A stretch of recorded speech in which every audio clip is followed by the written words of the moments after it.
તમારો કોઈ ભાઈબંધ મુશ્કેલીમાં હોય, પૈસાની એને જરૂર હોય, હલવાઈ ગયેલો હોય એવી તમને ખબર હોય,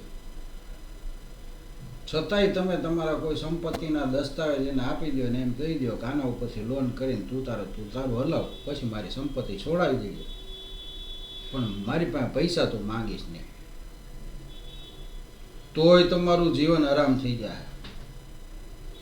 મારા કિસ્સામાં એ મારી સંપત્તિના દસ્તાવેજ લઈ ગયો, એના ઉપર લોન કરી અને 7 હપ્તા ભર્યા, પછી ભાગી ગયો છે એની મને વર્ષે જાણ થઈ. પછી આ મંડળીઓની નોટિસ આવી, પછી મારા ઉપર લવાદ કેસ ચાલુ થયો.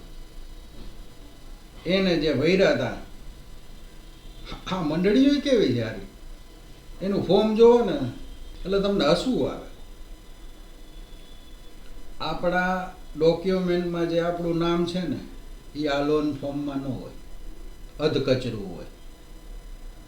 બીજું, આપણને લોન 5 લાખ રૂપિયાની આપી દે છે, પણ એમાં 12,000નો આપણો પગાર હોય અને 12,500નો હપ્તો હોય. અને આ મંડળીની મોટી અધિકારી બીજી ડિસ્ટ્રિક્ટ, જિલ્લા ડિસ્ટ્રિક્ટ વાળી મંડળી હોય, આવું કાંઈ એ લોકો ધ્યાનમાં નથી લેતા. કેટલાય લોચા મારે, કેમ કે આ બધી ફરજી લોનો છે, લોનો દેખાડવામાં આવેલી છે, ખરેખર લોન છે નહીં. એટલે પછી મેં લડત ચાલુ કરી. લડત માટે મારી પાસે પૈસા નહીં, કેમ કે આ ભાગી ગયો ને પછી તો નીચના ભેટના કેટલાય આવીને મને દુઃખી કરતા, મારા આટલા પૈસા ને તમારો ચેક મારી પાસે છે ને. એટલે ચેક લીધો તો તે મને ફોન કર્યો હતો, હવે તું ચેક લઈને આવસ કે આ 25,000નો છે ને 50,000નો છે, કોણ તારો બાપ દે હે પૈસા? આવું થાય છે.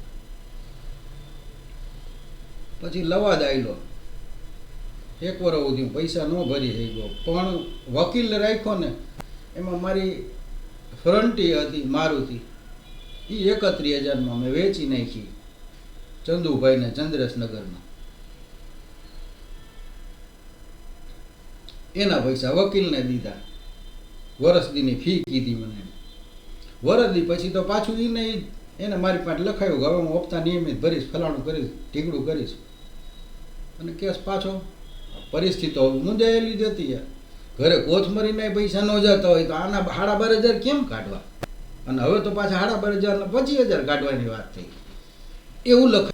પણ સમય નબળો હોવા છતાં ઈશ્વરે એવી સહાય કરી કે આપણે એના 25 હરવે 8 કે 9 હપ્તા દઈ દીધા. એટલે કુલ રકમ 5.5 લાખની લોનમાંથી 3 લાખ ભરાઈ ગઈ. પછી પાછા વર્ષો જવા માંડ્યા.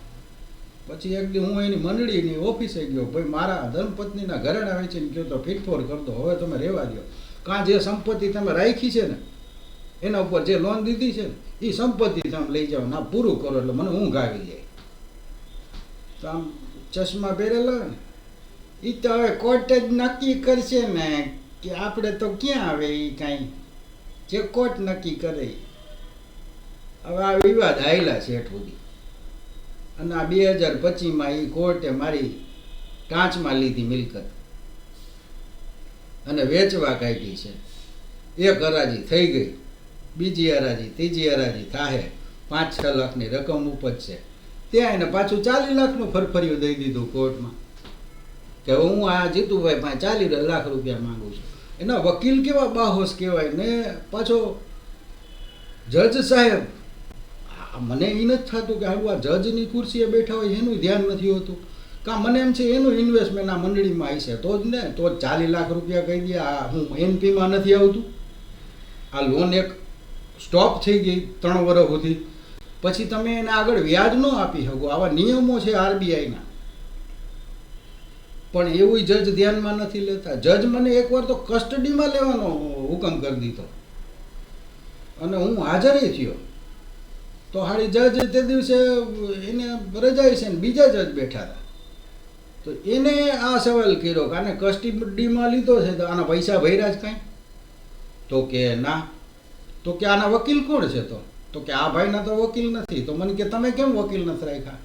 મેં કીધું સાહેબ મારી પાસે વકીલાતના પૈસા હોય તો આ જે લેણિયાત છે એ માગે છે એને સીધા ન આપી દઉં, શું કામ વકીલ વચ્ચે રાખવું?